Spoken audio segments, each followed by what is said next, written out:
I received an email from Brian, who's a runner, and his circumstances are now requiring that he runs indoors on a treadmill 2 days a week. And after only 1 week of running on the treadmill, he noticed that both of his knees hurt, and he wanted a little bit of an explanation as to what could be going on.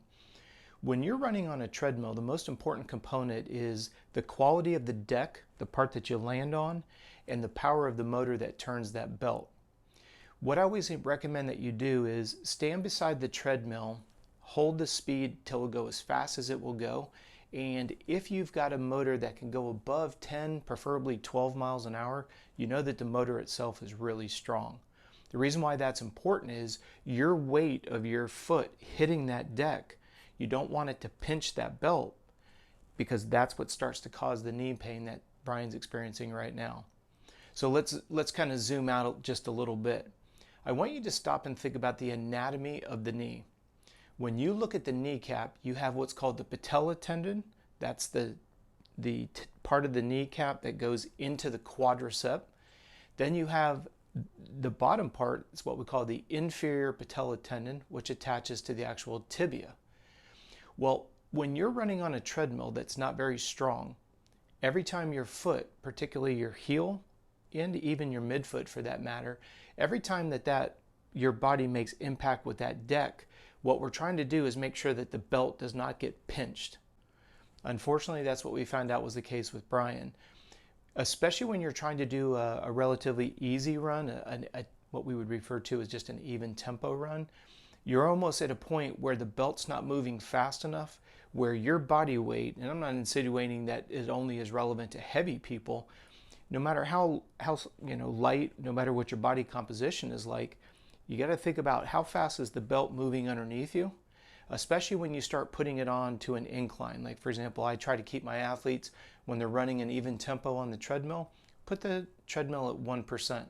There's a multitude of physiological benefits that go with it. You don't need to go above that, but when you're running on an even tempo, you need to have a motor and the belt moving quickly enough and strongly enough that when your body weight hits that, it doesn't pinch and create a little bit of an e-brake. Let's go back to Brian's pain. Unfortunately, the treadmill that he's been running on is not physically strong enough.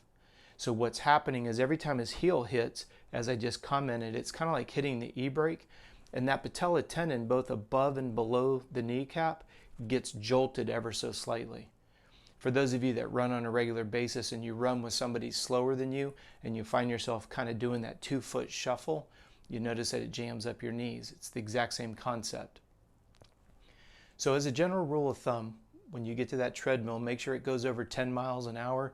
Really look at the landing deck that you're running on. It should have a good amount of give to it, but not so much that it becomes, what we call springy, where it gets to a point where there's so much cushioning at a weak motor, it just exacerbates the pinching of that top deck. That belt's got to be able to slide across there quite quickly and easily.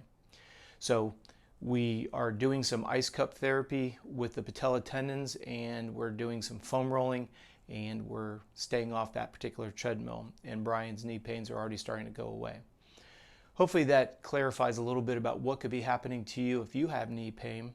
If you have a question or a frustration that you might be dealing with, please do me a favor, send us in any question that you may have to contact@coachrobb.com. Here on YouTube, every morning we're releasing a new video, so please remember to subscribe and turn on the notifications. I appreciate your time, and I look forward to seeing you tomorrow.